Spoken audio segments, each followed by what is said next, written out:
गांव के लोग इसे पसंद करते थे, लेकिन वो ज्यादातर अपने घर में वक्त गुजारती थी।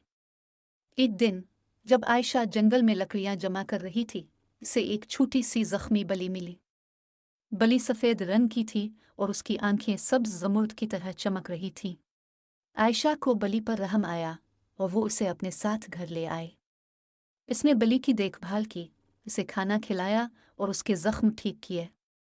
चंद दिनों बाद आयशा ने महसूस किया कि ये बली आम बिल्लियों से मुख्तलिफ है। बली कभी कभार बातें करती और हवा में छलांग लगाकर चीजों को जादू से हिला देती।